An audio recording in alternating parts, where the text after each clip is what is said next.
Hey guys, welcome back. Tonight, we begin with a question so strange you may have never asked it before, yet once you hear it, you won't be able to unsee it. Why is it that in a world filled with predators, your grocery store has no lion steaks, no tiger meat, no meals from the kings of the wild? As you slowly drift into this sleep story for adults, we'll uncover a hidden law of nature, a quiet rule that has shaped every ecosystem, every civilization, and even the food on your plate right now. This is not just boring history to sleep. This is the invisible mathematics behind life itself, a story that begins with sunlight traveling across space, passing through leaves, through animals, through time, until it reaches you. And somewhere along this journey, a simple rule emerges, the 10% rule, a law so powerful it decides who survives, who hunts, who starves, and why humans almost never eat the animals at the top of the food chain. As you listen, you'll find yourself gently falling into a rhythm, a flow of energy that connects ancient forests, lost civilizations, and your own quiet breath in this moment. A story designed not only to help you fall asleep to history, but to feel deeply how everything is connected in ways you've never noticed before. So before you get comfortable, take a gentle moment to like this video and subscribe, but only if these deep sleep history stories help you find peace, sleep better, or simply reflect on our shared journey through time. Now, close your eyes, let the noise of the world fade away, and allow yourself to drift slowly into the quiet, where the story of energy, life, and your place in it begins. And as that quiet image lingers in your mind of shelves filled with lion steaks and wolf ribs, let us gently return to the world you know, a world that feels familiar, ordinary, almost too ordinary to question. Because the truth is, the strangest things in life are often the ones we stop noticing.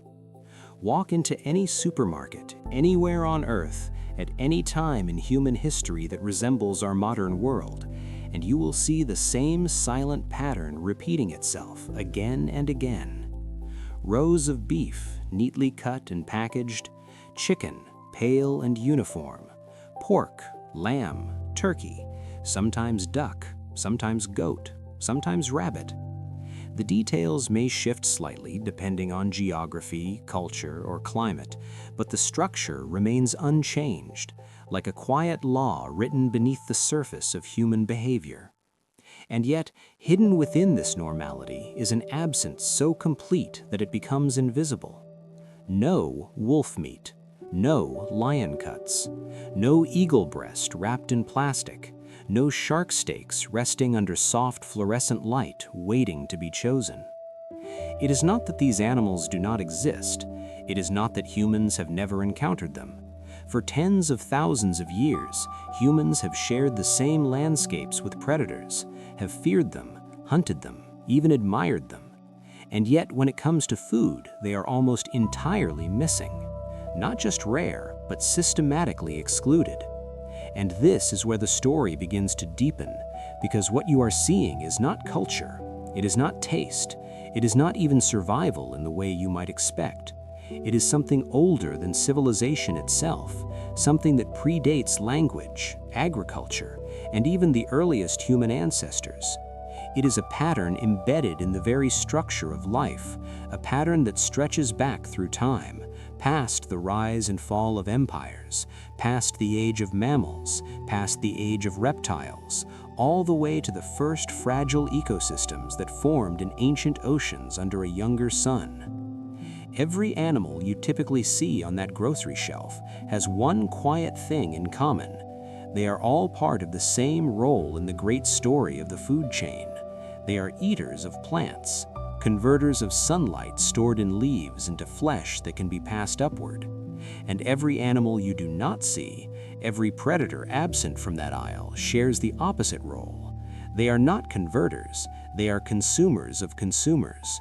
They live one step higher, one step removed from the original source of energy. And at first glance, this might seem like a small distinction, a technical detail, something for biologists or scientists to worry about. But as we move forward, slowly and gently, like a story meant to be heard in the quiet hours of the night, you will begin to see that this simple difference carries enormous consequences. Consequences that shape not just ecosystems, but economies, civilizations, and even the unconscious choices made by your ancestors over thousands of generations. Because the reason you do not see lion steaks is not because they taste bad. It is not because they are dangerous to hunt. It is not because of tradition or taboo. It is because of something far more fundamental, something that whispers through every field of grass, every forest, every ocean current. And as this realization begins to take shape, there is a gentle shift in the story, a subtle turning point that invites you to look beyond the supermarket, beyond the animals themselves, and toward something much larger, something distant and constant and quietly powerful. Because the answer to this mystery does not begin on Earth. It begins far above it, in a place we rarely think about when we sit down to eat. And here is where the story takes a turn that might surprise you, because the reason has nothing to do with taste, nothing to do with danger.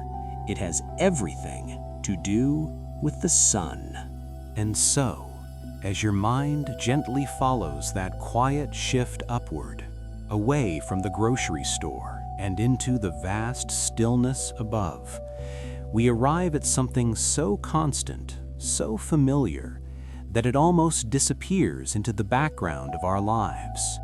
The sun. Every morning, without fail, it rises.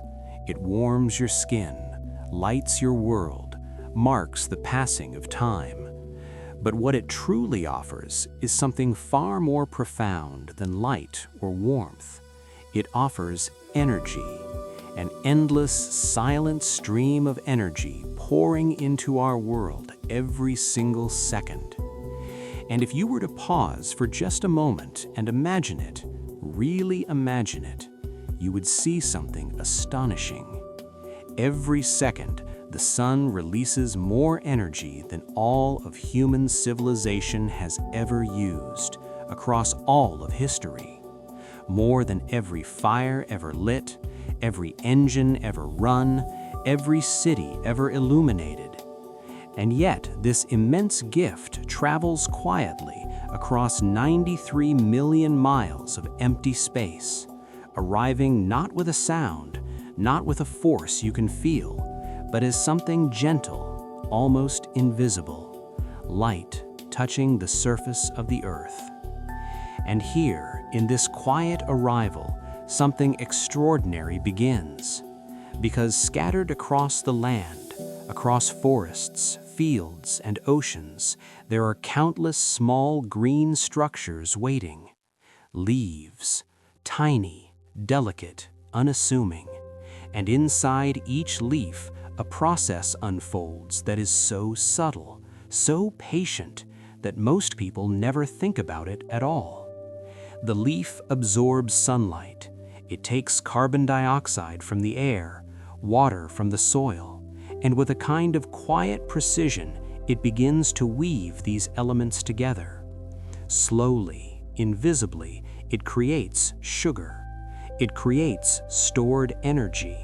It creates the very foundation of life itself.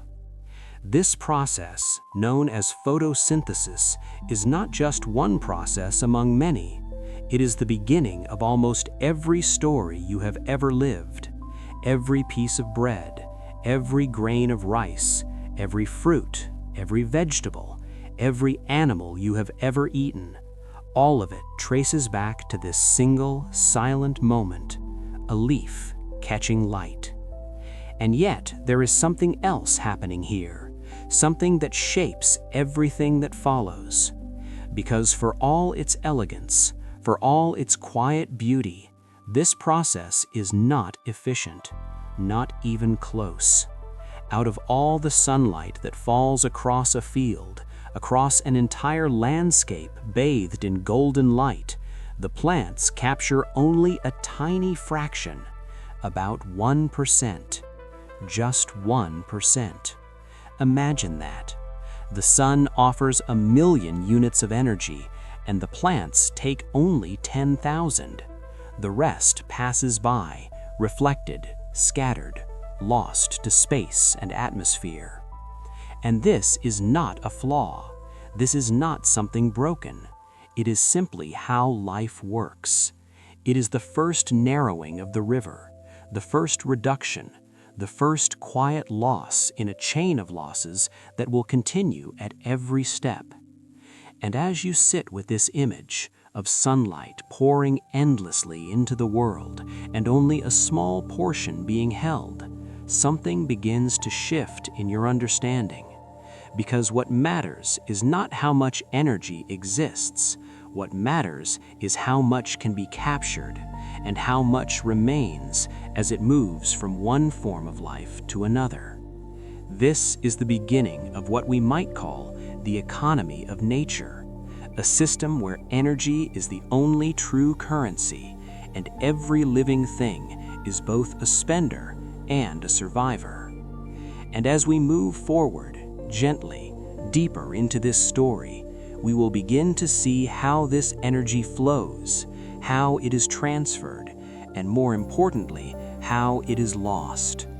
Because the moment that energy leaves the plant, the moment it enters an animal, the universe takes its share. And what happens next is where the quiet mathematics of life begins to reveal itself. And now, as that quiet understanding begins to settle, we move gently forward, away from the stillness of leaves and into the slow rhythm of life that feeds upon them. Imagine a meadow at dawn. The air is cool, carrying a softness that belongs only to the earliest hours of the day. A thin layer of mist lingers above the grass, and in the distance, barely making a sound, a deer steps into view. It lowers its head, unhurried, almost peaceful, and begins to eat. Mouthful after mouthful of grass, simple, ordinary, unremarkable. And yet, hidden within each blade is something extraordinary: stored sunlight, energy captured hours, days, even weeks before. The quiet work of the leaf now becoming part of something larger. And as the deer chews, as it swallows, something unseen begins to unfold within its body, a transformation. The grass is broken down, its structure dismantled, its stored energy released. But here, in this quiet moment of consumption, something else happens as well. Something that is easy to miss because it is invisible, constant, and absolute. The universe collects its first tax. Of all the energy stored within that grass, only a small fraction will remain within the deer. About 10%. Just 10%. The rest, the overwhelming majority, is spent in the simple act of being alive. The deer breathes, and that costs energy. Its heart beats, steady and continuous, and that costs energy. Its muscles move, even in stillness, maintaining posture, maintaining readiness, and that costs energy. It keeps its body warm through the cold of the night. It grows, it repairs itself, it stays alive. And all of these quiet processes, all of these unseen actions draw from the same source, the energy it has just consumed. So if the deer eats 100 units of energy in the form of grass, only about 10 units become part of the deer itself.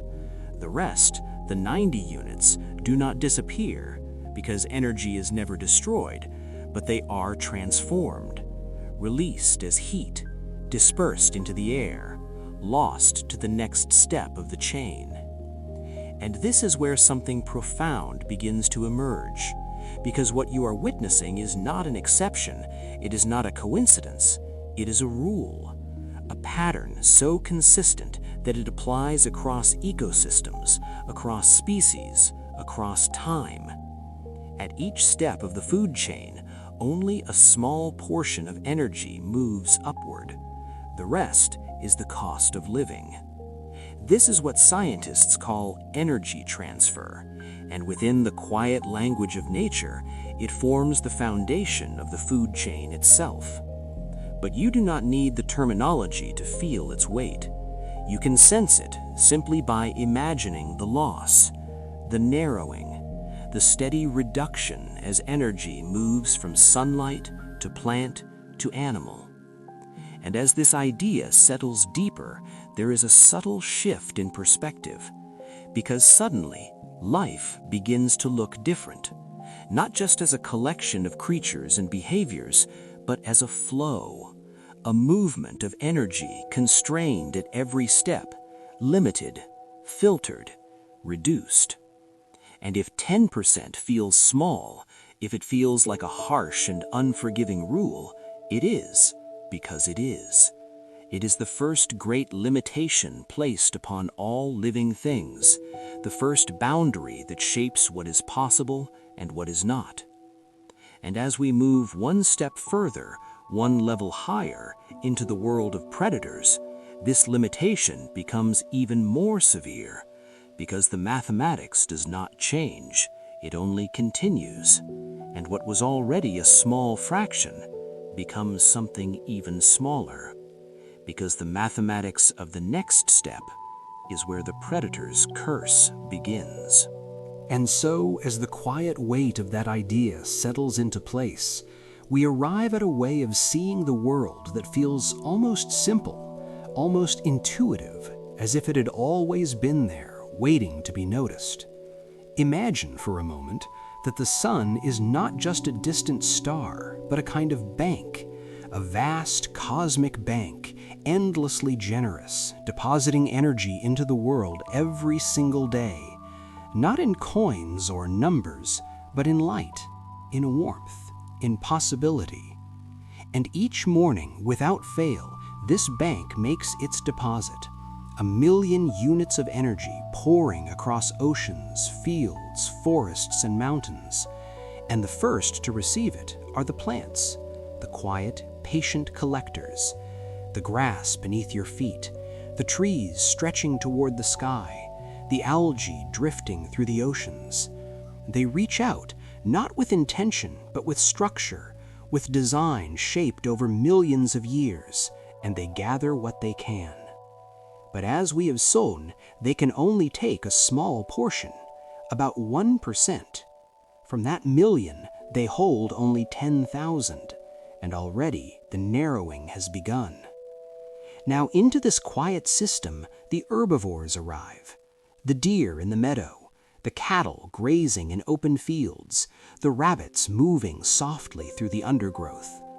They feed on the plants, drawing energy from the only place it is first made available in living form. And yet, when they take this energy into themselves, the same rule applies. Only about 10% is kept.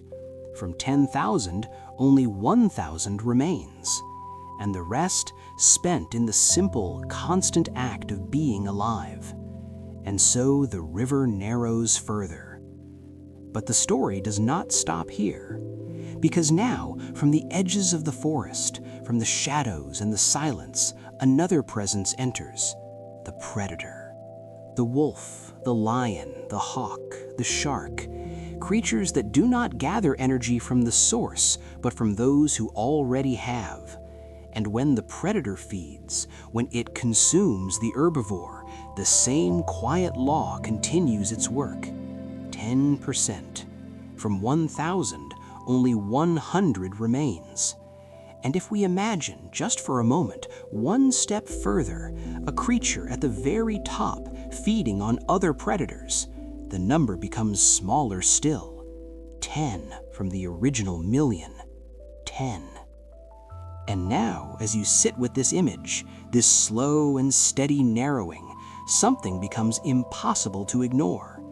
the imbalance, the cost, the quiet impossibility of sustaining life at the top of this pyramid. Because what you are seeing is not just a pattern, it is a limit, a boundary that no living system can escape. And suddenly, the absence we began with, the missing wolf meat, the missing lion steaks, begins to make sense. Not as a cultural choice, not as a coincidence, but as an inevitability. Because to eat a predator is to eat from the smallest, most limited pool of energy in the entire system. It is to choose the most expensive, the least efficient, the most fragile option available.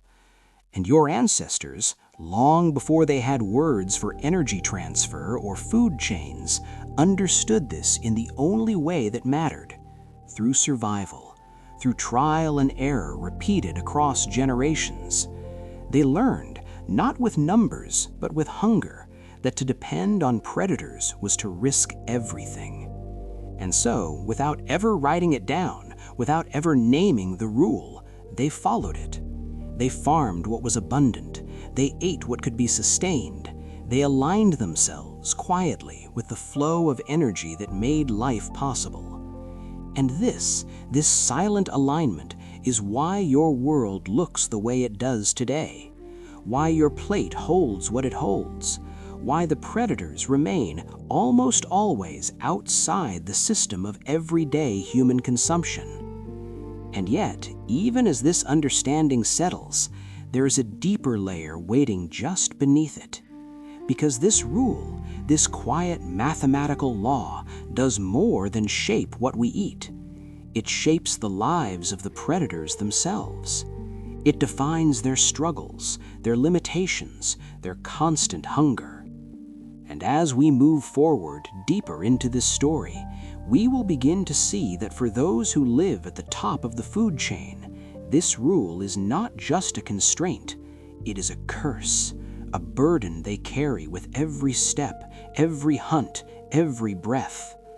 And in the next part of our journey, we will descend further into this hidden mathematics and discover why being at the top is the most difficult place of all. And as the quiet understanding of energy settles deeper into your mind, the story begins to widen, gently, like a landscape slowly revealed at sunrise. Because once you see energy as a limited currency, once you feel the narrowing at each step of the food chain, a new question begins to emerge, soft at first, but impossible to ignore. If predators sit at the top of this system, if they possess strength, speed, intelligence, and dominance, then why are they so few? Why in every ecosystem on Earth, from the open plains of Africa to the frozen forests of the North, does the most powerful creature always exist in the smallest numbers? To answer this, we move not into theory, but into the real world, into a place where the quiet mathematics of ecology reveals itself with remarkable clarity. In the vast grasslands of East Africa, where golden light stretches endlessly across the Serengeti, there are roughly 2 million wildebeest moving together like a living river. Millions of herbivores, grazing, migrating, sustaining themselves on the abundance of grass that covers the land. And among them, almost invisible by comparison, are the lions, about 3,000. 3,000 predators sharing the same landscape as 2 million prey. And this difference, this enormous imbalance, is not accidental. It is not shaped by culture or chance. It is the direct result of energy flow, the same law we have been quietly uncovering, now expressed not in theory, but in living numbers. Because the 10% rule does not just determine how energy moves, it determines how many lives can exist at each level. In ecological terms, what we are witnessing is a structure known as trophic levels, a layered system where energy passes upward through the food web, losing most of itself at every step. At the base, plants capture a fraction of sunlight. Above them, Herbivores convert that energy into movement, growth, survival. And above them, predators draw from what little remains.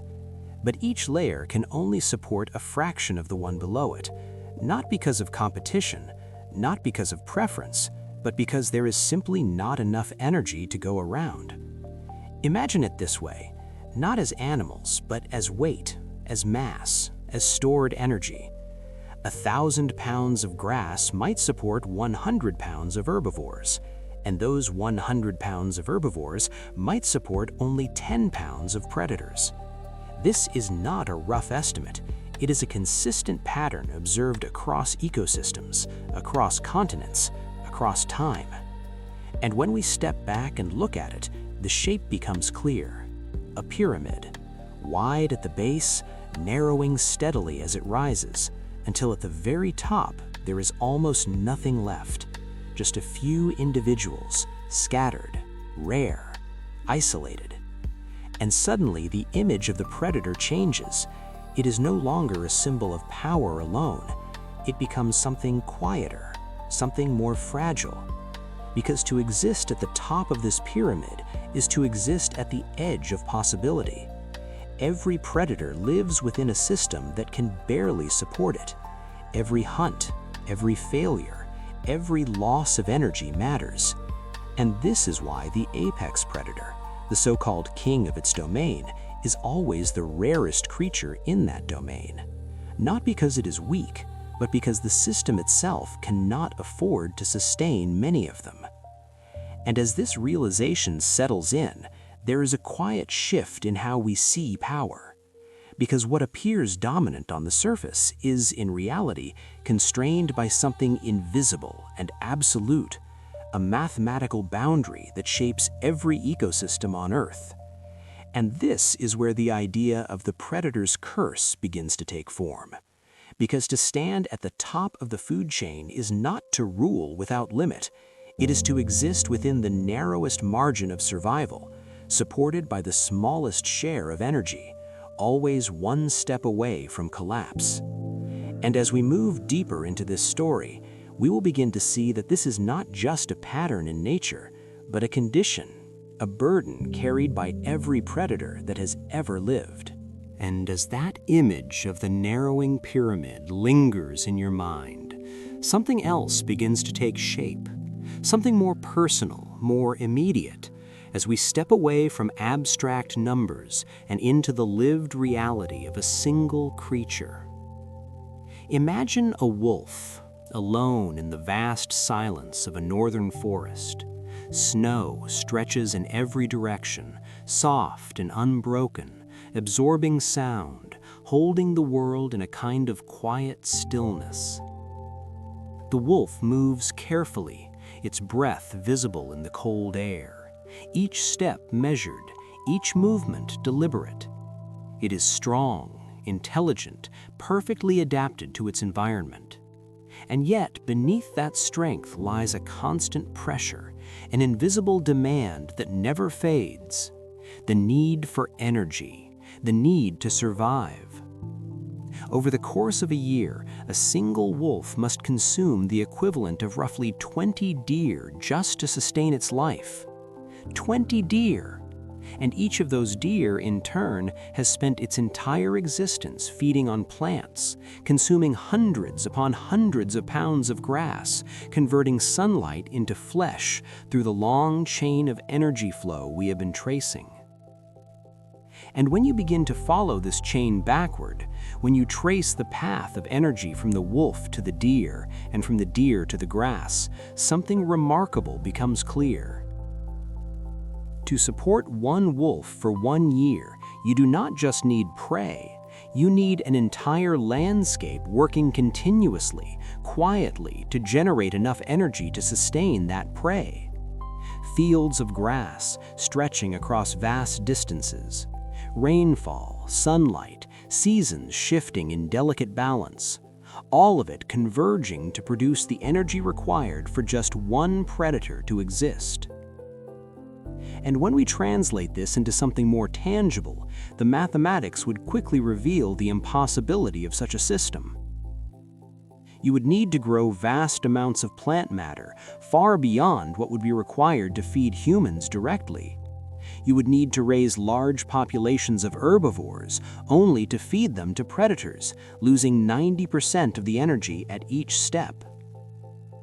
The result would be an enormous expenditure of resources for a tiny return, a system so inefficient that it would collapse under its own weight. And this is not a hypothetical scenario. Across thousands of years of human history, across every culture that developed agriculture or animal domestication, the same pattern emerges. Humans chose to raise animals that feed directly on plants: cattle, sheep, goats, pigs, chickens, creatures that sit at the second trophic level, where energy loss has occurred only once, where the cost is still manageable, where the flow of energy remains relatively abundant. And this choice was not made in laboratories, not derived from equations or formal studies of ecology. It was made through experience, through survival, through the quiet accumulation of knowledge passed down across generations. Your ancestors did not speak of trophic levels or energy flow, but they felt them in the success of a hunt, in the failure of a season, in the difference between abundance and hunger. They learned slowly, instinctively, that the closer you remain to the source of energy, the more sustainable your life becomes. And the further you move away, the more fragile it becomes. And so they made a choice, again and again, across continents and centuries, not to pursue the predator, but to align themselves with the deeper logic of nature. And yet, even as this instinct guided them, there was something else at work, something older still, something embedded not just in the environment, but in the human mind itself. Because instinct alone cannot explain the consistency of this choice. There's another layer to this story, one that reaches back to the earliest moments of human existence, when the brain itself became a silent calculator, weighing risk, reward, and energy without ever needing words. And so, as the story turns inward, away from the vast landscapes and into something more intimate, we arrive at a moment that has repeated itself quietly across hundreds of thousands of years. Imagine now not a wolf, not a lion, but a small group of early humans standing at the edge of an open grassland as the sun begins to lower toward the horizon. The air is warm, carrying the scent of dry earth and distant vegetation. In the distance, a herd of antelope moves slowly, their shapes shifting like shadows in the fading light. And further beyond, almost hidden, barely visible unless you know where to look, a lone predator rests in the branches of a tree. A leopard, still, watchful, patient. The humans stand in silence, observing.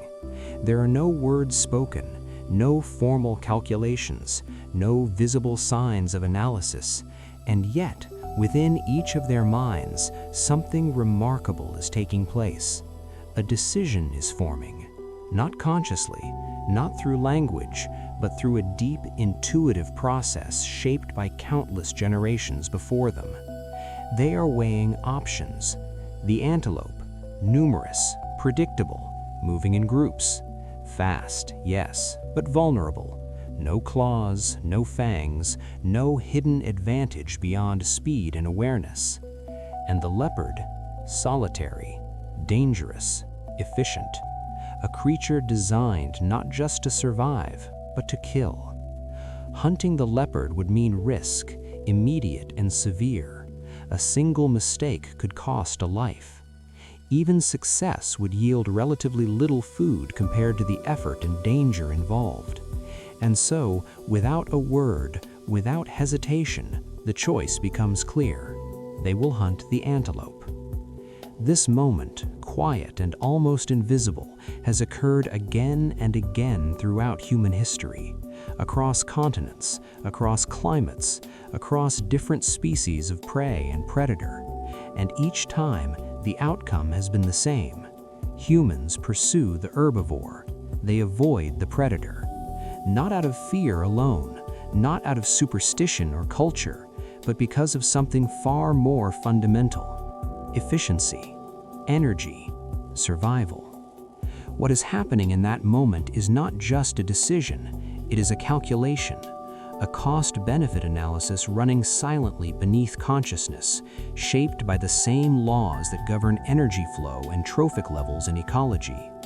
The human brain, long before it understood the concept of the food web, had already adapted to it. It learned, through experience, that the closer a food source is to the base of the energy pyramid, the more reliable, the more abundant, and the more efficient it is. And the further up the chain, the more unpredictable, the more dangerous, and the more costly it becomes. This is what we might call the ancestral calculator, a system not of numbers but of instincts, a way of thinking that does not require language, yet arrives at conclusions as precise as any equation. And over time, this silent calculation became embedded in behavior, in culture, in the very structure of human survival. It guided migrations, shaped hunting strategies, influenced the domestication of animals, and ultimately determined what would become food and what would remain outside the human diet. And perhaps most remarkably, it did all of this without ever being named, without ever being written down, because the brain did not need the words trophic levels or energy flow. It only needed the outcome: success or failure, hunger or survival. And so, generation after generation, this quiet logic refined itself, becoming sharper, more efficient, more deeply ingrained, until it became something we no longer question, something so natural that it feels like preference, like tradition, like common sense. But beneath it all, hidden in the structure of the mind, is the same mathematical law we have been following from the very beginning: the 10% rule, translated not into equations, but into behavior. And as we sit with this idea, there is a quiet realization that begins to emerge, that the choices you make today, the foods you see as normal, the absence you no longer notice, are all echoes of those ancient moments. Decisions made in silence, under open skies, guided by a logic that was never spoken, but always understood. And as the quiet logic of the human mind settles into place, something else begins to emerge. Something older than memory, older than language, something that has waited patiently beneath the surface of the earth for tens of thousands of years. Evidence. Not in theory, not in imagination, but in bone and stone. Because long after the hunts have ended, long after the fires have gone cold and the voices have faded into silence, something remains. Fragments of a story preserved in the ground, waiting to be uncovered. And when archaeologists began to carefully uncover these ancient sites, brushing away layers of dust and time, they found something remarkably consistent, something that echoed the same pattern we have been tracing. In caves across southern France, in open-air sites scattered across Africa, along the ancient shores of Lake Turkana in Kenya, and in countless other places where early humans once lived, the same quiet signature appears again and again. Bones, thousands upon thousands of bones, but not just any bones, the remains of animals that were hunted, processed, consumed. And when these bones are examined closely, something becomes clear. They belong overwhelmingly to herbivores: antelope, bison, mammoth, horse, deer, creatures that once fed on plants, now forming the foundation of human survival. Their bones carry the marks of tools, clean cuts where flesh was removed, fractures where marrow was extracted, signs of deliberate and repeated use. And surrounding these bones, traces of fire, of habitation, of life lived in rhythm with the land.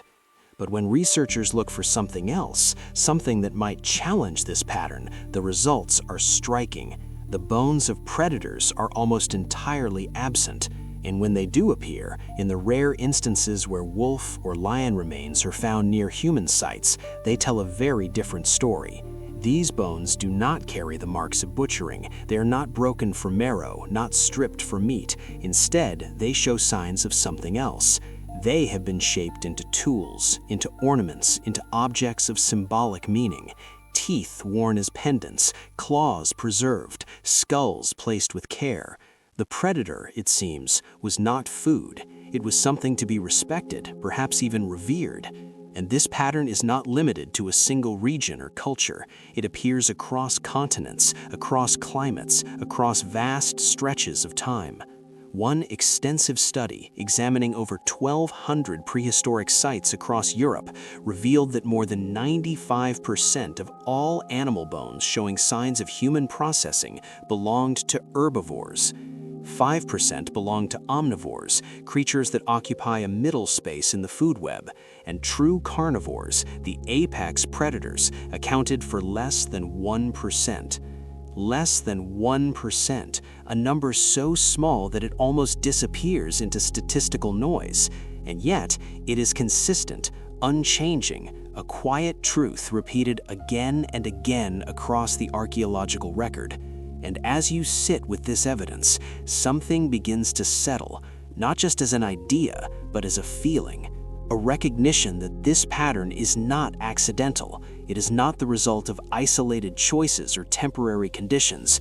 It is something deeper, something that aligns perfectly with the mathematics of energy flow, with the structure of trophic levels, with the invisible constraints that govern all life. The bones do not lie. They do not speculate or interpret. They simply remain, silent and enduring, carrying within them the record of countless decisions made by countless individuals over unimaginable spans of time.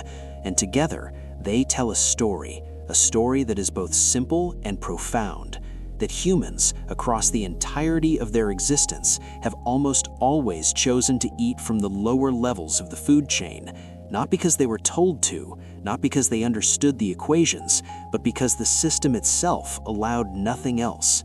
And as this realization settles into stillness, there is one final layer waiting just beyond it. Because even if, somehow, you could ignore the mathematics, even if you could overcome the inefficiency and cost, there is another reason, quieter but no less powerful, that has kept predators off the human plate. A hidden danger, one that accumulates slowly, invisibly, within the bodies of those who live at the top. And in the next part of our journey, we will begin to uncover that danger and see why the cost of eating predators is not just energetic, but biological. And so, as the quiet mathematics of energy begins to settle into stillness, another layer of the story slowly reveals itself. Darker, more subtle, almost hidden beneath everything we have explored so far. Because even if the cost of energy could be ignored, even if the inefficiency of eating predators could somehow be overcome, there is something else waiting within them, something that does not announce itself, something that builds in silence. Imagine now a quiet field of grass growing beside a slow-moving river. The water reflects the sky in muted tones, and the earth beneath it holds traces of countless elements, some essential, some harmless, and some quietly dangerous. Among them, in almost immeasurable quantities, are tiny particles of mercury, so small, so diluted that they seem insignificant. The grass absorbs these traces as it grows, drawing nutrients from the soil, weaving them into its structure, into its cells. At this level, the presence of mercury is barely noticeable, harmless, or so it seems. But the story does not stop here, because a rabbit enters the field. It feeds on the grass day after day, week after week, taking into its body not just the energy stored in the plant, but also the trace elements hidden within it. And unlike energy, which is spent and released, these elements do not leave so easily. They remain, they accumulate. Slowly, quietly, the concentration within the rabbit's body begins to rise. In its liver, in its kidneys, in the fat beneath its skin, the mercury gathers, becoming more concentrated than it ever was in any single blade of grass. And still, the story continues upward. A fox appears, moving through the undergrowth with careful precision. It hunts the rabbit, consumes it, and with that single act, inherits everything the rabbit carried. Not just its flesh, not just its energy, but its accumulated burden. And then another rabbit, and another, and another, each one adding its own invisible load. And over time, the fox becomes something more than just a predator. It becomes a vessel, a living record of everything that has passed through the lower levels of the food chain. This process is known in environmental science as bioaccumulation, and it is one of the most quietly powerful forces shaping the human diet and the structure of ecosystems. But there is something even more important to understand, because bioaccumulation does not act alone. It works alongside another process, one that amplifies its effects in a way that becomes impossible to ignore: biomagnification. As energy moves upward through the food chain, it diminishes. But toxins, unlike energy, do not follow the same path. They do not dissipate. They do not vanish. Instead, they concentrate. Each level does not just inherit the toxins of the level below, it intensifies them. And so, by the time we reach the top of the food chain, by the time we arrive at the predator, what we are looking at is no longer just an animal.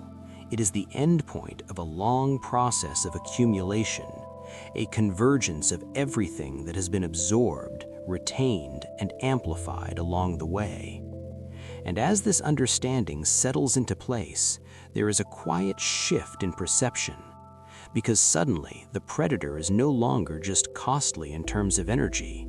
It is something else entirely, something that carries within it the hidden history of its environment. Every trace of contamination, every element that entered the system, every small imperfection in the chain below. And this is why, across human history, even in places where predators were abundant, even in cultures that relied heavily on hunting, there was often a subtle avoidance, a hesitation, an instinct that guided people away from consuming them regularly. Not because they knew the words bioaccumulation or environmental science, but because they felt the consequences. Illness that appeared without clear cause, patterns that repeated just enough to be noticed. And over time, these observations became something deeper than knowledge. They became instinct. They became part of the quiet logic that shaped the human diet evolution, guiding choices not through theory, but through experience. And as we continue deeper into this story, we will begin to see that toxins are only one part of this hidden layer. Because alongside them, moving silently through the same pathways, there is another presence, older, more adaptive, and far more intimate. One that does not simply accumulate, but lives and travels and waits. And as that quiet image of invisible toxins settling into the body begins to fade into the background, something else emerges from the same pathways, something that does not simply accumulate, but moves, lives, adapts. Because within the same food chain that carries energy upward and concentrates toxins along the way, there exists another network, older than any ecosystem, more persistent than any predator, a network of life that depends entirely on other life to survive. Parasites. They do not hunt in the way predators do. They do not gather energy from the sun like plants. Instead, they travel, quietly, patiently, using other organisms as both shelter and vehicle. And in doing so, they transform the food chain into something else entirely, a highway, a pathway through which they move from one host to another, advancing step by step toward the place where they can complete their life cycle. Many parasites begin their existence in the simplest of forms, a microscopic organism drifting in water or resting in soil. It enters a small host, perhaps a snail or an insect, where it grows and prepares for its next transition. Then, when that host is eaten by another creature, a fish, for example, the parasite moves with it, adapting once again, changing form, preparing for the next stage. And then, when that fish is consumed by a bird or a larger predator, the journey continues. Each step brings it closer to its final destination, a host in which it can reproduce and complete its cycle. And this is where something profound begins to take shape, because predators, by their very nature, exist at the end of this chain. They consume many different prey animals over the course of their lives. Each prey animal carries its own history, its own collection of organisms, its own invisible passengers. And with every meal, the predator inherits them. Not just one type of parasite, not just one pathway, but many, dozens, sometimes hundreds. Over time, the predator becomes something more than a hunter. It becomes a convergence point, a place where multiple biological pathways intersect, a living intersection of the food web, not just in terms of energy flow, but in terms of life itself. And unlike energy, which is used and released, or toxins which accumulate slowly, parasites are active. They survive, they reproduce, they adapt to the environment within their host. And this makes them, in many ways, even more dangerous, because while toxins may weaken or damage, parasites can invade, disrupt, and multiply. And as ancient humans moved through their environment, as they hunted, gathered, and consumed, they began to notice something. Not through microscopes, not through the language of environmental science, but through experience, patterns. Certain types of meat led to illness more often than others. Certain animals, particularly those higher in the food chain, carried a greater risk. And over time, this awareness became something deeper than observation. It became instinct, a quiet understanding that not all meat is equal, that some sources of food carry unseen dangers that are not worth the risk. And so, slowly, without formal knowledge, without written records, human behavior adapted. Predators were avoided, not completely, not universally, but often enough to shape patterns across cultures. Taboos emerged, cultural rules took form. Certain animals were labeled as unclean, as forbidden, as something to be respected rather than consumed. And while these rules may appear on the surface to be based in belief or tradition, beneath them lies something far more practical, a survival strategy, a response to a hidden layer of the food chain that could not be seen but could certainly be felt. And as this realization settles, there is a quiet sense of connection, a recognition that the human diet, the choices that seem so natural today, were shaped not just by what was visible, but by what was hidden, by forces that moved silently through the food web, influencing behavior long before they were understood. And yet, even with all of this, even with the dangers of toxins and parasites, the question still remains. How did humans move beyond the uncertainty in hunting? How did they create a system where food could be more predictable, more stable, more aligned with the flow of energy and the risks embedded within it? And the answer to that question is one of the most transformative moments in human history. And so, as the hidden dangers of the food chain begin to reveal themselves, as toxins accumulate in silence and parasites move unseen through living pathways, there is a quiet shift in the human story. Not sudden, not dramatic, but steady, almost inevitable. Because for countless generations, humans lived within the uncertainty of the wild, where every meal depended on chance. A successful hunt could mean survival, a failed one could mean hunger, and even when food was found, It carried risks that could not always be predicted, invisible dangers embedded within the very structure of nature. And yet, at some point, something changed.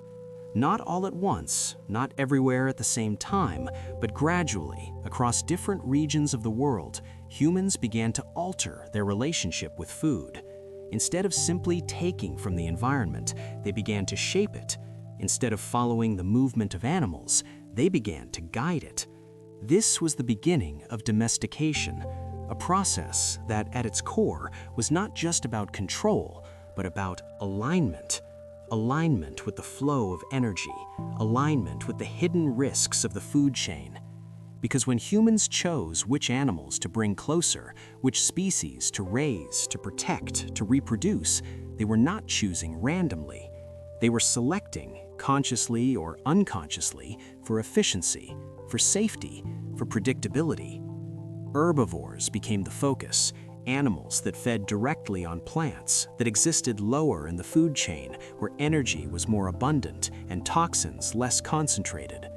Cows grazing on grass, sheep feeding on open fields, goats climbing rocky landscapes, consuming vegetation that grew in places humans could not easily reach. These animals became extensions of the environment itself, transforming plant energy into a form that humans could access more easily. And with them, something remarkable happened. The randomness of hunting began to fade. Food became more stable, more consistent, more reliable. But perhaps even more important than this was the reduction of risk. Because by focusing on herbivores, humans were not just gaining access to energy more efficiently, they were also stepping away from the accumulated dangers of higher trophic levels. Fewer toxins, fewer parasites, fewer unknown variables. The food chain, once a complex and unpredictable web, began to simplify. Not entirely, but enough to change the course of human civilization. Villages formed, then settlements, then cities, because when food becomes stable, everything else becomes possible. Time, once spent entirely on survival, could now be used for something else, for building, for thinking, for creating systems, cultures, knowledge. And so domestication was not just an agricultural revolution, it was an energetic one, a biological one, a quiet optimization of the relationship between humans and the natural world. And yet, even within this system, the logic of the food chain remained. Humans did not begin farming predators, not because it was impossible, but because it made little sense.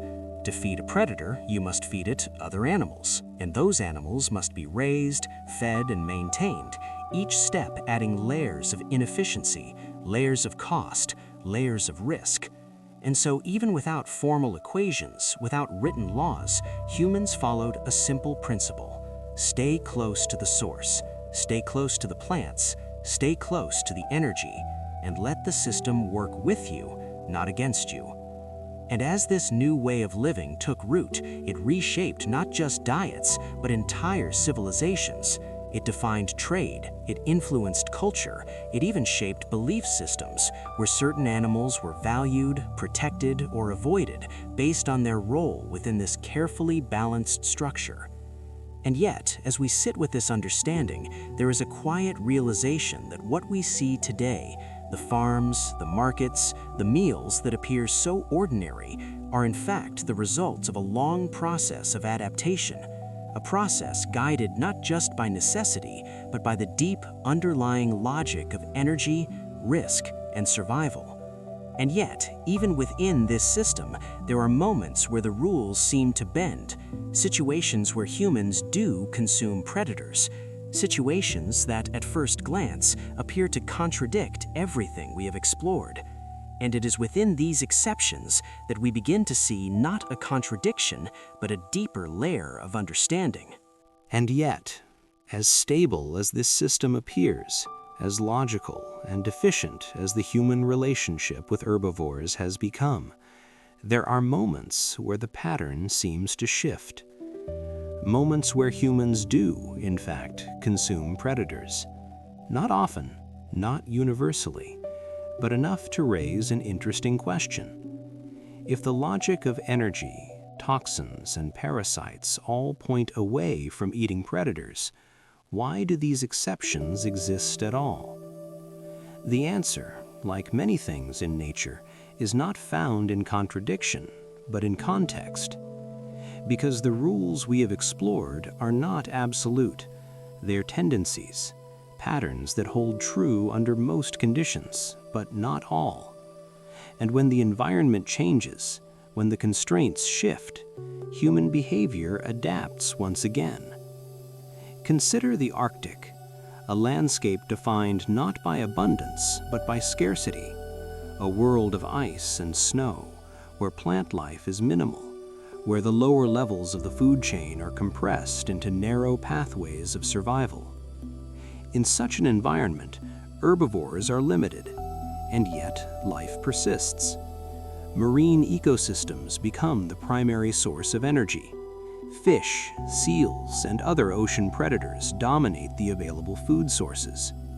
And for the humans who live in these regions, the logic of the food chain must be interpreted differently. Because here, avoiding predators is not always an option. It is a luxury that the environment does not provide. And so, adaptation occurs. But even within this adaptation, the deeper logic remains. Because not all predators are equal.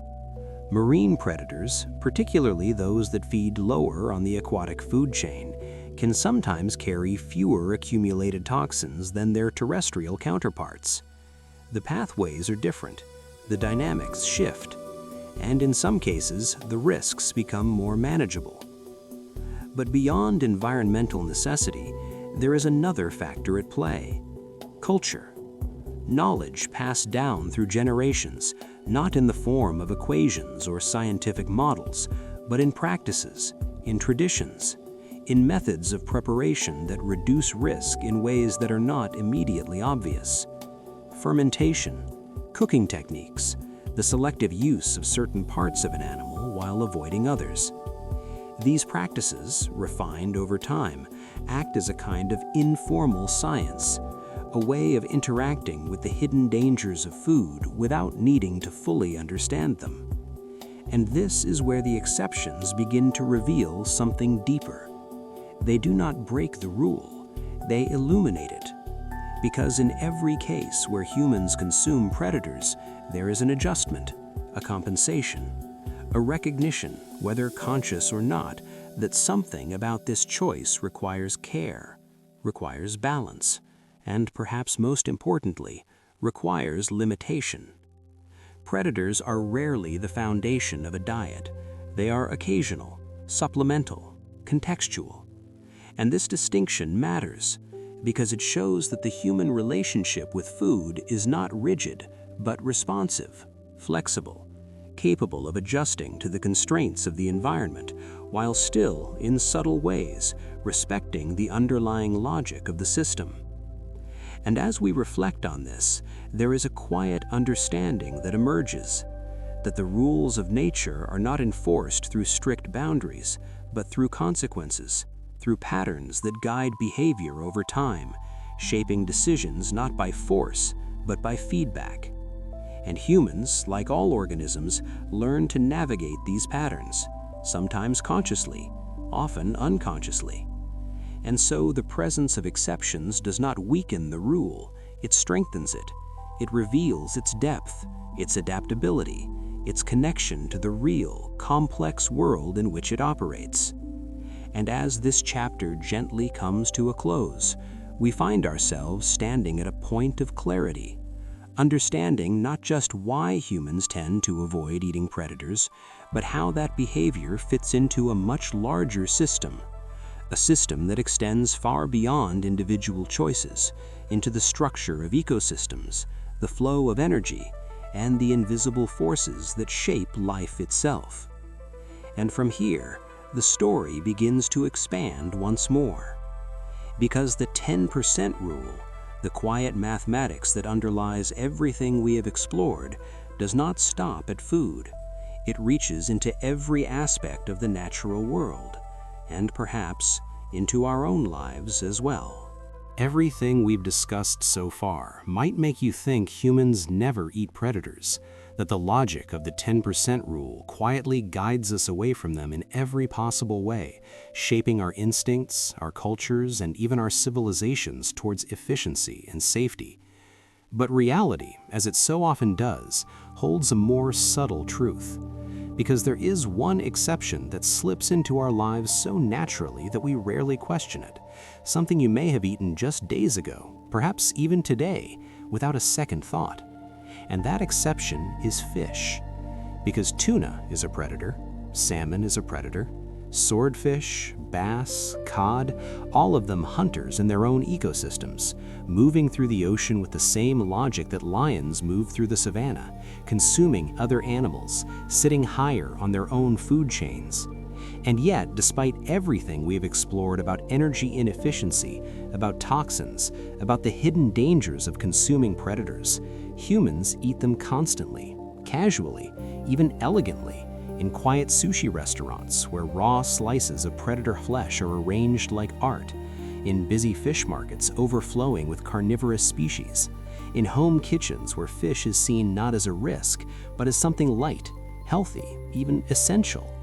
And so the question begins to take shape, gently, almost curiously. How does this fit into the 10% rule? How does this contradiction exist without breaking the system entirely? And the answer, like so many things in nature, lies not in contradiction, but in context. Because the ocean is not the land, and marine ecosystems follow rhythms that are both familiar and profoundly different. And at the base of these vast underwater systems lies something extraordinary: phytoplankton. Microscopic organisms that drift through sunlit waters, reproducing at rates so immense, so continuous that they create an almost endless foundation of energy, far more dynamic than most terrestrial plant systems.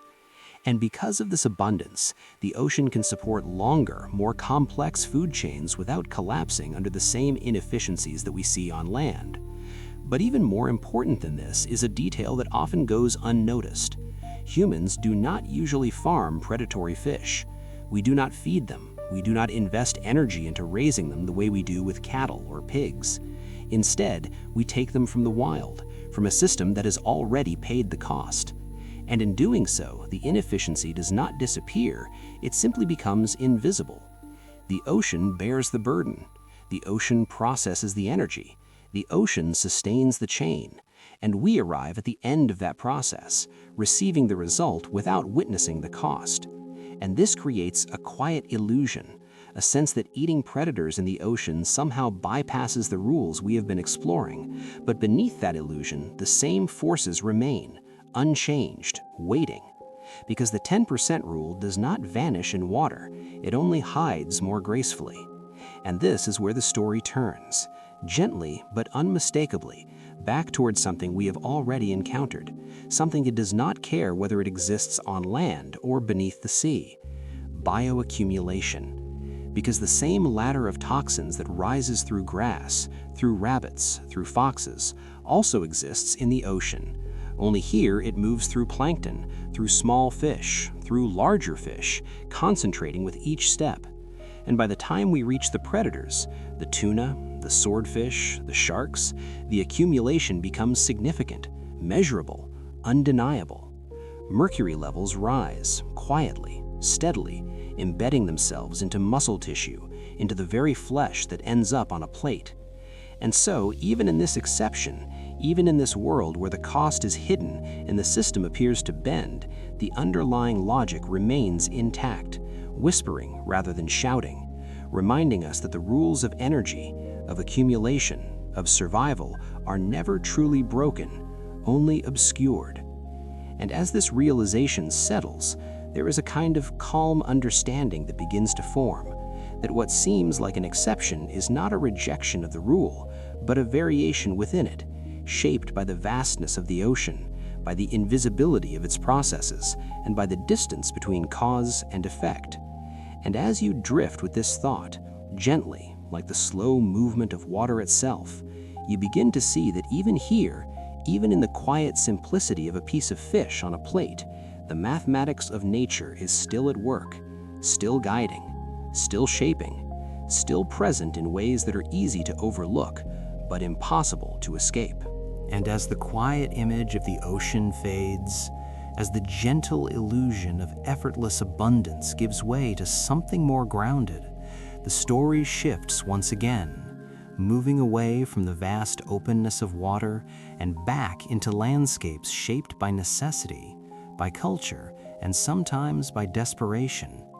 Because while fish may represent a hidden exception, there are other moments, scattered across history and geography, where humans have stepped outside the pattern more directly, choosing to eat predators not because it was efficient, not because it was safe, but because the world around them left little room for any other choice. And if you listen closely to these stories, they do not feel like indulgence, they feel like survival.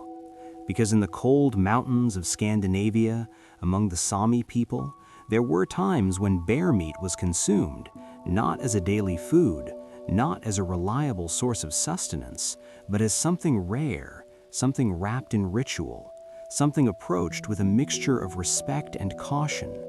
Because the bear was never just an animal, it was a presence, a force within the ecosystem, and to eat it was not simply to consume, but to acknowledge a deeper relationship with the land. And if we move further south into parts of Southeast Asia, we find another example, snake meat, often presented as a delicacy, something exotic, something intriguing. Yet even here, if you look beyond the surface, the same pattern quietly persists. Snake is not a staple. It is not the foundation of daily nourishment.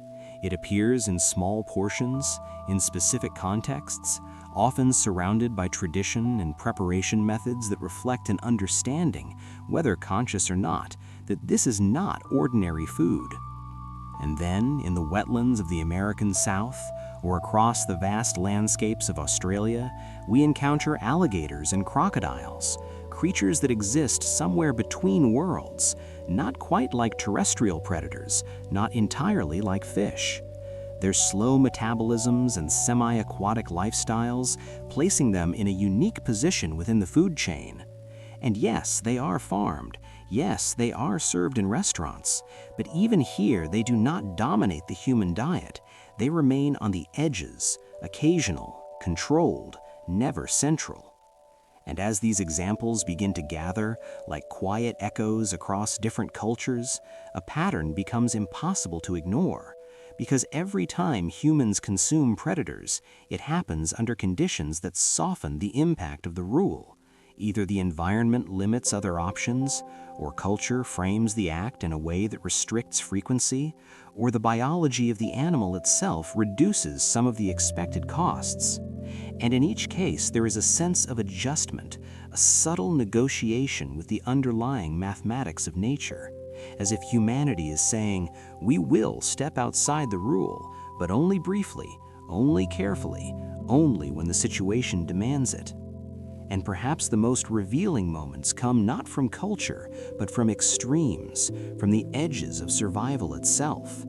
Because throughout history, during famines, during long winters, during sieges that trapped entire cities within walls, humans have eaten whatever they could find. Predators, scavengers, animals that would normally be avoided, and sometimes even more than that. And these moments, though uncomfortable to consider, reveal something essential, because they show that the rule has not disappeared, it has simply been overridden, temporarily, by a more immediate force, survival. And yet, even in these cases, the consequences remain.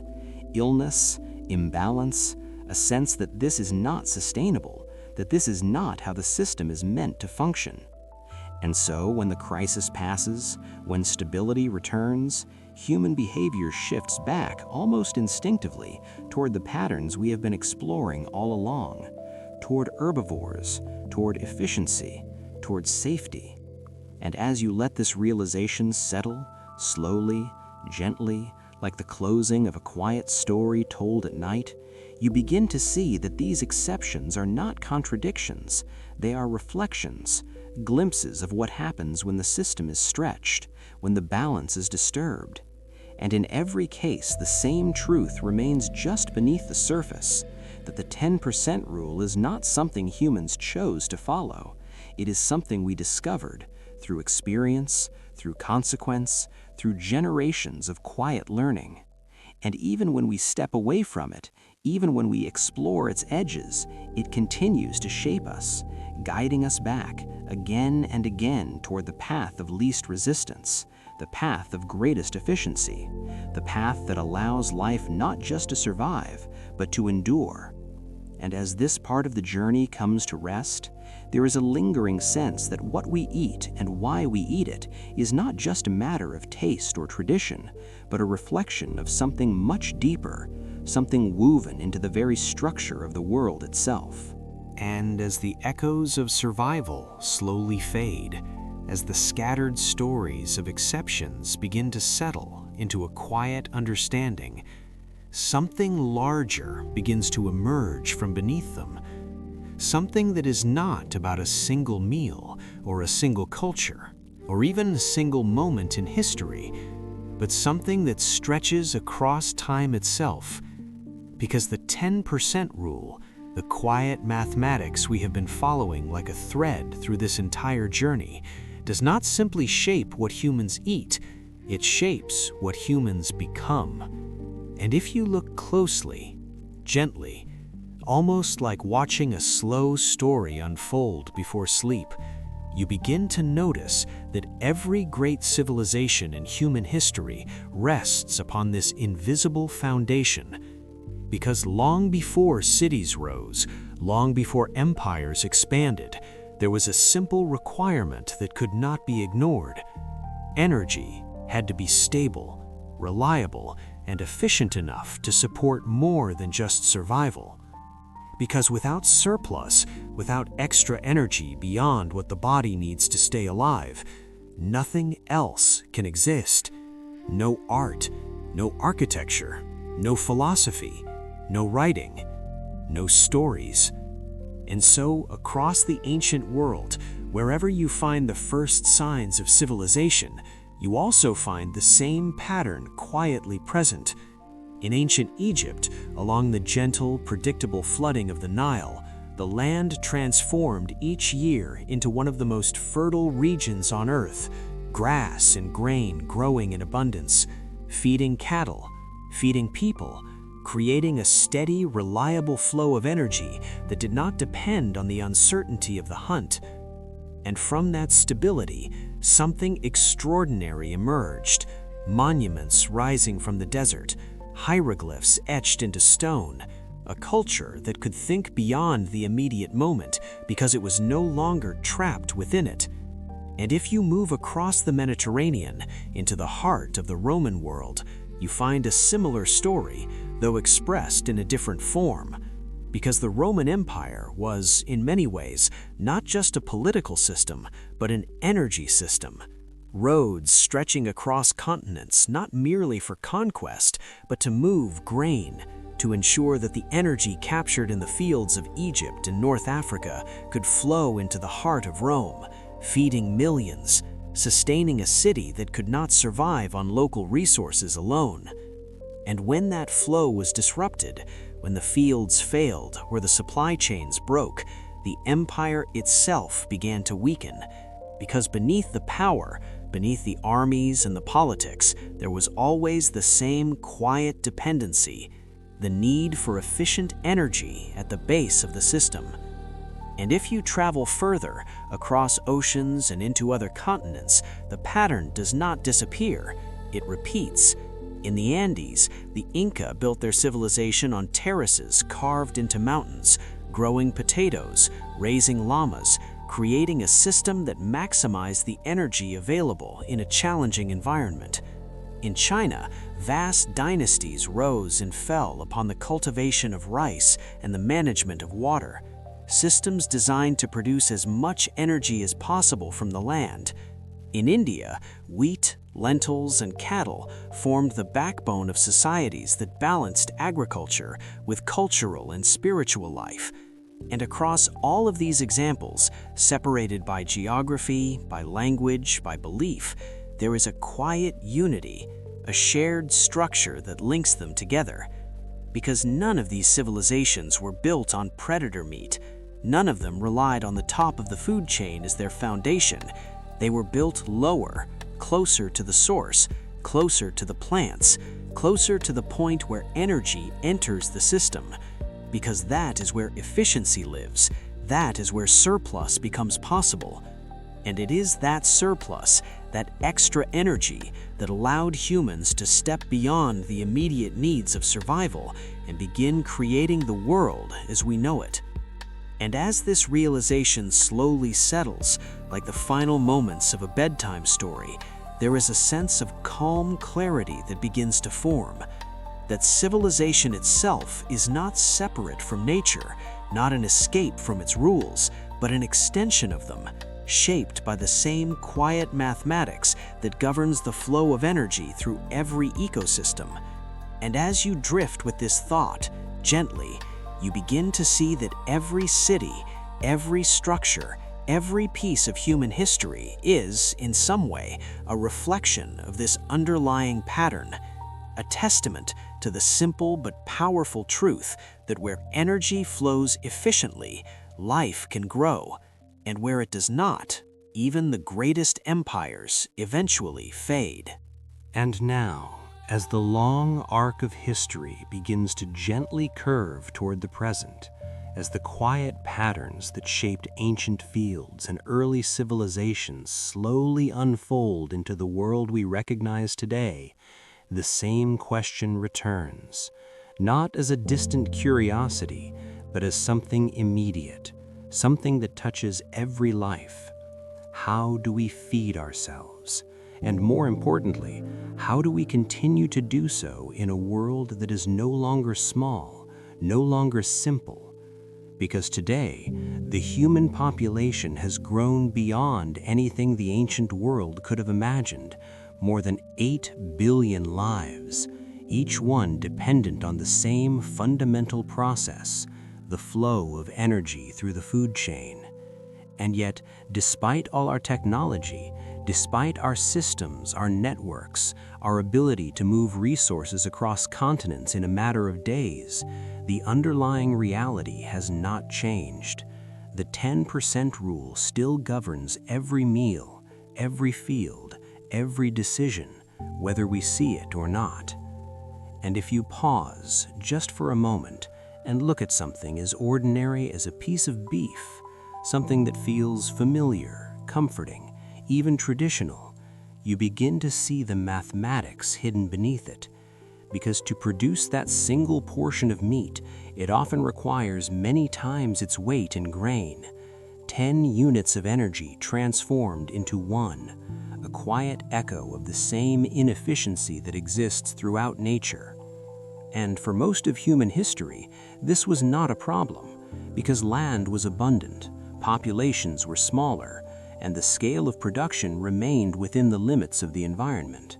But now, as the world grows more interconnected, more populated, the question becomes more pressing, because every field used to grow feed for animals is a field not used to grow food directly for humans.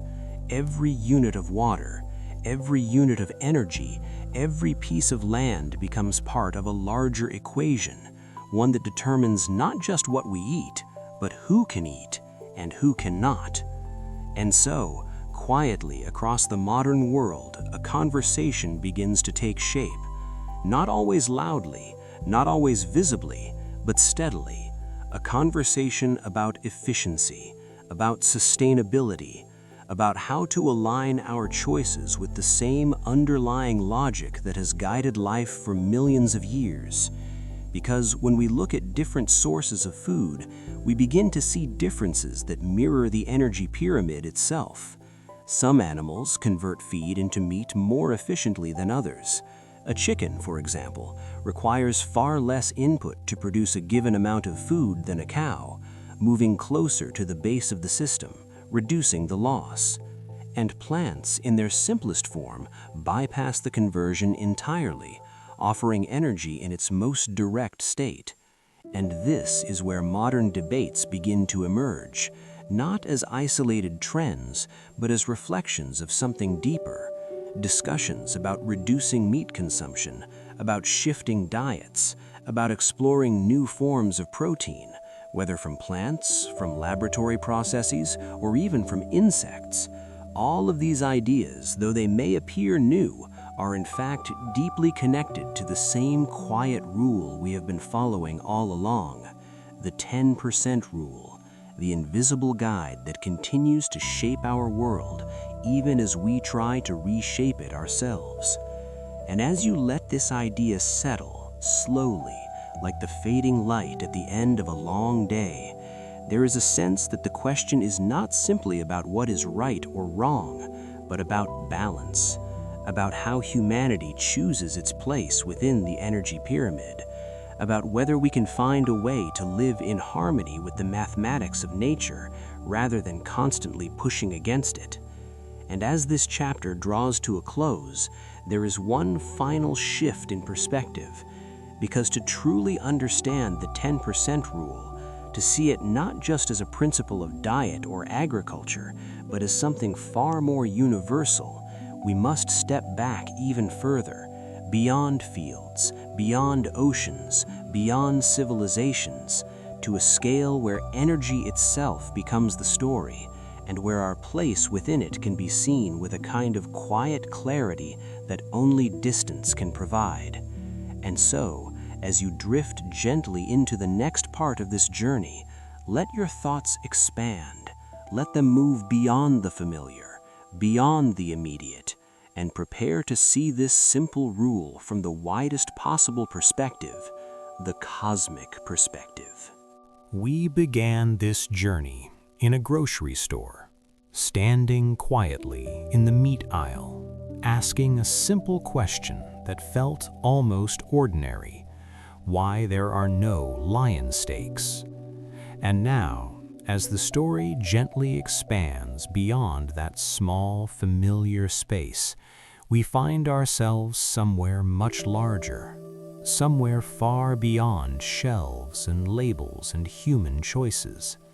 Because to truly understand the answer, we have to step back, further than history, further than civilization, further even than life itself, until the earth becomes small, until the boundaries of our world soften, and we begin to see a pattern that stretches across time and space, a pattern that connects everything, from the smallest blade of grass to the largest whale moving slowly through the deep ocean, and even to you, lying here, listening, part of the same quiet flow, the same movement of energy that has been unfolding since the very beginning. And so let us go back, as far as we possibly can, to a moment so distant it almost feels like a dream, 13.8 billion years ago, when all the energy in the universe existed in a single point, compressed beyond imagination.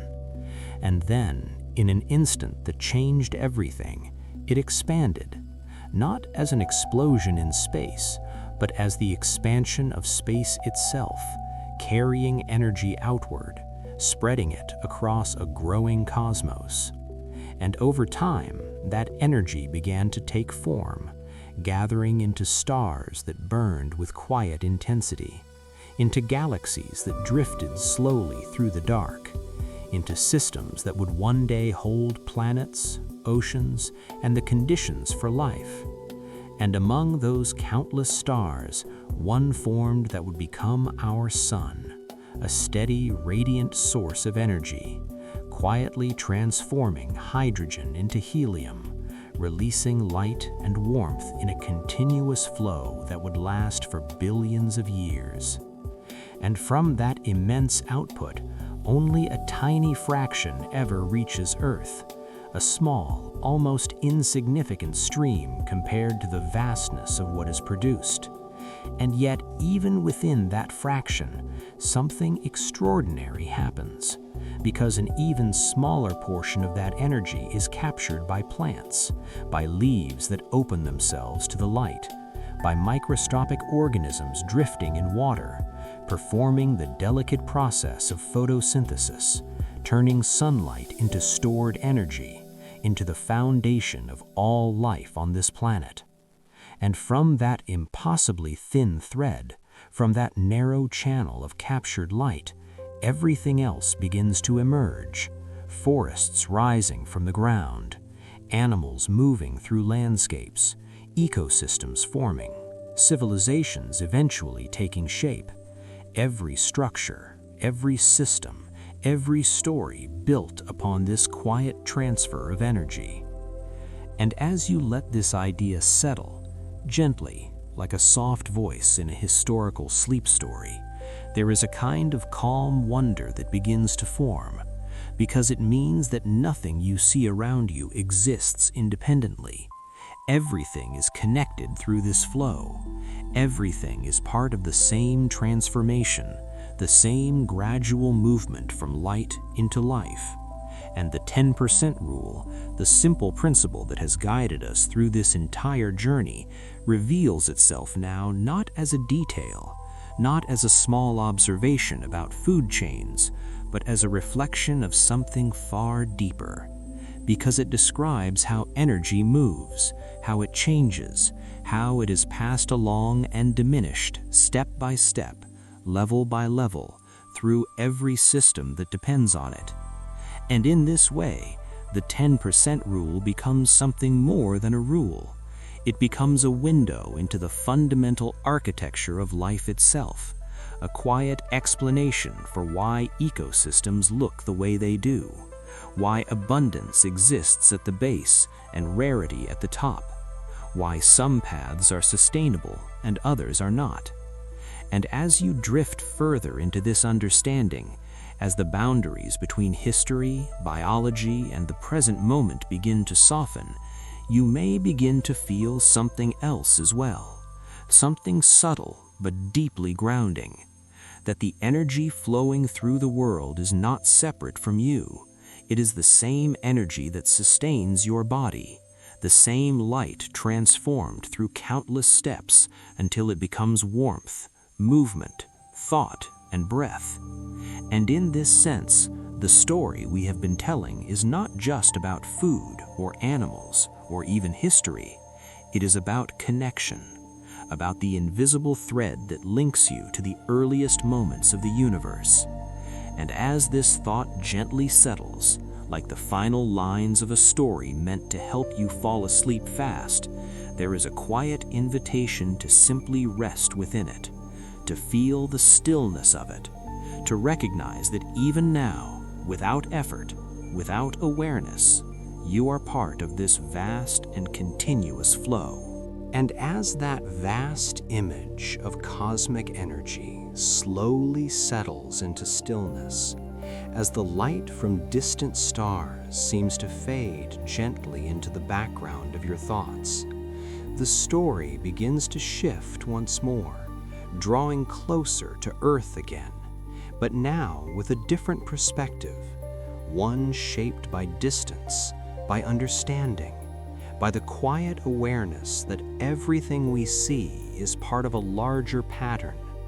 And it is here, in this softer, more reflective moment, that we begin to reconsider something familiar, something often repeated in stories, in books, in the way we try to describe the natural world, the idea of the circle of life, a phrase that feels comforting, balanced, complete, suggesting that everything moves in a perfect loop, that nothing is lost, that everything returns. And yet, as calming as that image may be, it is not entirely true, because energy, unlike matter, does not move in circles. It does not return to where it began. It flows in one direction, always moving forward, always changing, always losing a part of itself along the way. And when we begin to see this clearly, the shape of life itself begins to change, no longer a circle, but something else, something that narrows, something that rises, something that forms a pyramid. And at the base of this pyramid, wide and full of possibility, are the producers, plants, algae, and microscopic organisms that capture sunlight and turn it into stored energy. They are always the most abundant, always the most expansive part of the system, because they are closest to the source, closest to the original flow of energy that arrives from the sun. And above them, the structure begins to narrow. Herbivores feeding on plants, fewer in number, carrying less total energy. And above them again, predators, smaller in population, more limited in number. And at the very top, apex predators, rare, powerful, but always scarce, because there simply is not enough energy to support many of them. And this is not a matter of design, not a choice made by nature, but an inevitability, a direct consequence of the way energy moves and transforms. Because at each step, as energy passes from one level to the next, most of it is lost, used for movement, for heat, for survival, leaving only a small portion to continue upward. And this is the quiet force behind the pyramid, the reason it must take this shape, the reason it cannot be inverted, cannot be reshaped into something more balanced or symmetrical, because the energy is not there to allow it. And as you let this idea settle gently, like a slow and steady breath, there is a sense of clarity that begins to emerge, that the structure of life is not arbitrary, not flexible in the way we might imagine, but guided by something deeper, something mathematical, something consistent across every ecosystem, whether it is a forest, an ocean, or a vast grassland under an open sky. And within this structure, humans occupy a unique and curious position, because unlike most creatures, we are not confined to a single level. We move between them. We eat plants, we eat herbivores, we sometimes reach higher, exploring the upper levels of the pyramid. And this flexibility has given us an advantage, allowing us to adapt, to survive in many different environments, to build civilizations across diverse landscapes. And yet, even this flexibility has limits, because no matter how advanced we become, no matter how far our technology reaches, we cannot escape the underlying structure. We cannot create energy where it does not exist. We cannot support systems that defy the flow. And so, even as humans move freely within the pyramid, choosing where to place themselves, the boundaries remain, quiet but firm, defined by the same 10% rule that has guided this entire journey.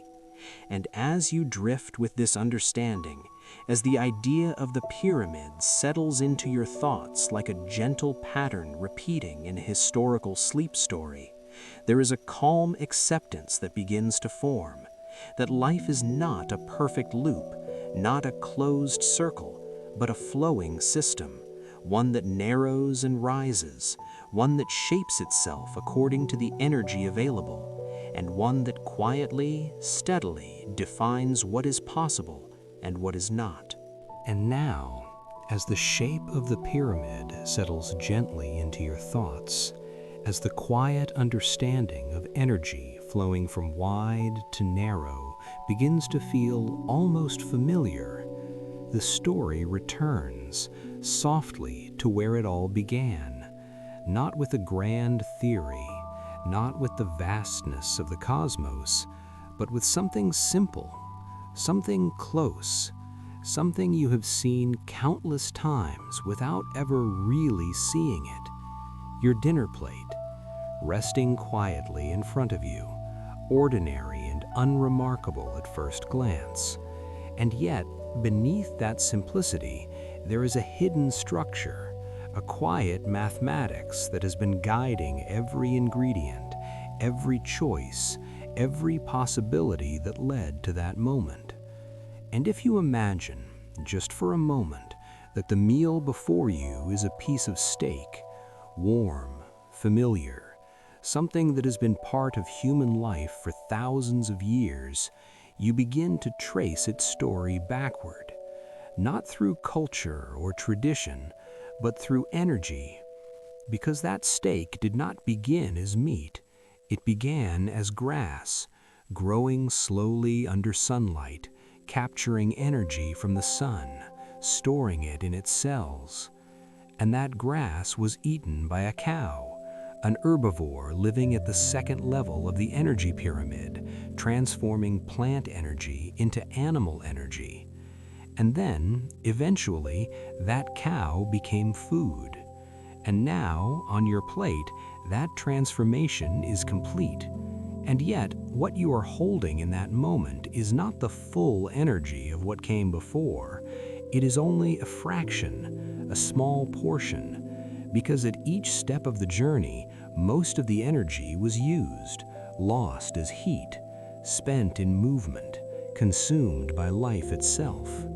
And what remains, what reaches you, is perhaps around 10% of what the cow consumed. And if you continue this path further back, the cow's food, the grass, was itself only a fraction of the sunlight that reached the field where it grew, meaning that what sits on your plate represents a tiny thread of the original energy, a faint echo of sunlight that has passed through multiple transformations before arriving in its final form. And as you let this realization unfold slowly, gently, like a quiet line in a historical sleep story, something begins to shift in the way the meal appears. Because it is no longer just food, it is a story of energy, a journey from light to life. And if you imagine a different plate, a simple salad, fresh leaves, vegetables, perhaps something lighter, you begin to see a different path. Because here, the energy is more direct, less transformed, closer to its original source, the sunlight captured by plants reaching you with fewer steps, fewer losses. And in this sense, the difference between these meals is not just about taste or preference, but about position, about where you are choosing to place yourself within the energy pyramid. And if you extend this thought even further, imagining something that rarely exists, something almost impossible, a meal made from a top predator, a lion, for example, you begin to see the mathematics become even more extreme. Because now the energy has passed through multiple layers, from plants to herbivores to predators, each step reducing what remains, until what reaches the final level is almost nothing, an incredibly small fraction of the original sunlight. And in that moment, the reason becomes clear, not through rules, not through culture, but through simple inevitability. Because the energy required to sustain such a path is too great, the loss too significant. And this is why such meals do not exist in any meaningful way, not because they are forbidden, but because they are impractical, unsustainable, disconnected from the natural flow that supports life. And as this understanding settles, there is a quiet sense of alignment that begins to form, because it reveals that every meal you eat, every choice you make, is part of this larger system, part of this continuous flow. And the extraordinary thing is that long before equations, long before science, your ancestors understood this in their own way, not through numbers, but through experience, through patterns observed over generations, choosing foods that were abundant, reliable, efficient, gravitating toward what worked, avoiding what did not. And in doing so, they aligned themselves with the same mathematics we are now describing. And as you rest within this thought, letting it soften and fade into the background, there is a gentle realization that even the simplest act, eating, is connected to something vast, something ancient, something quietly precise, a system that has been shaping life since the very beginning and continues to do so even now. And so, as everything we have explored begins to settle, as the patterns of energy, the quiet structure of the pyramid, and the hidden mathematics of your dinner plate slowly drift into the background of your awareness, we arrive at what feels like an ending, but perhaps is not an ending at all, but a soft return, a gentle shift in perspective. Because the truth is, the story was never really about lions or cows or even food. It was always about something deeper, something more subtle, something that has been present in every moment of your life without asking for attention. The flow of energy that moves through everything. And now, as you lie here, listening, breathing slowly, letting your thoughts soften, you can begin to notice it, not as an idea, not as a concept, but as a quiet reality. Because the energy that flows through every ecosystem, through every plant and every animal, is the same energy that is flowing through you right now, in this very moment. The warmth in your body, the rhythm of your breath, the gentle activity of your mind, all of it powered by energy that began its journey far away, 8 minutes from the sun to the earth, captured by a leaf, transformed into life, passed through countless forms before arriving here, in you. And as this realization settles, there is a sense of connection that begins to emerge, a feeling that you are not separate from the system you have been observing, but a part of it, a participant in the same flow, a single point in a continuous chain that stretches across time and space. And when you see it this way, gently, without force, without needing to hold on to the thought, something shifts, because the boundaries between observer and observed begin to soften, and the story becomes something you are inside of, rather than something you are watching from the outside. And within this understanding, the 10% rule takes on a different meaning, no longer just a scientific principle, but a quiet thread that connects everything, shaping the number of animals in a forest, the structure of an ecosystem, the choices made by ancient humans, the food that appears in your world today, and even the way civilizations rise and fall, all guided by the same underlying flow, the same gradual transformation of energy as it moves through different forms. And as you let your mind rest on this, lightly, as if placing it down rather than holding it tightly, there is a calm that begins to spread.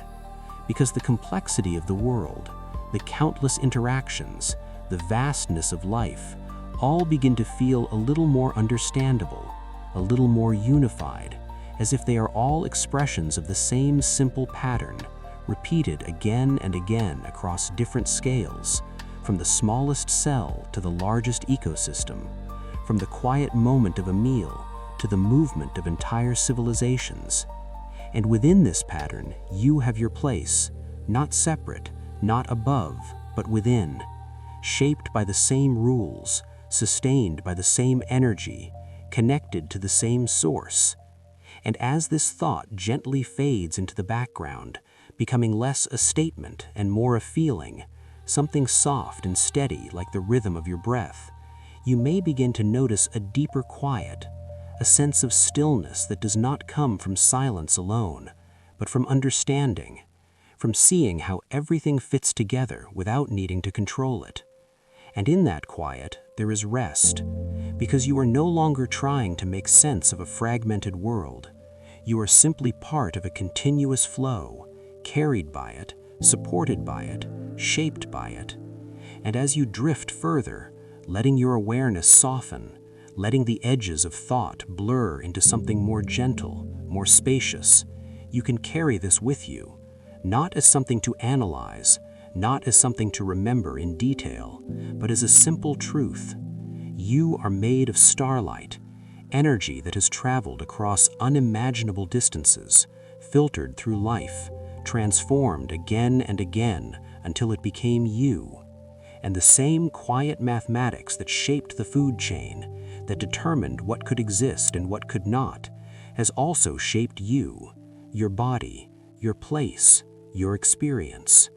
And so, as the night deepens, as your thoughts grow lighter, as sleep begins to draw closer, there is nothing more you need to do, nothing more you need to understand, only to rest, to allow yourself to be part of this flow without resistance, to trust the same quiet processes that have guided life for billions of years, and to let that gentle awareness carry you, slowly, softly, into the dark, into sleep, into stillness, where everything continues, quietly, exactly as it always has.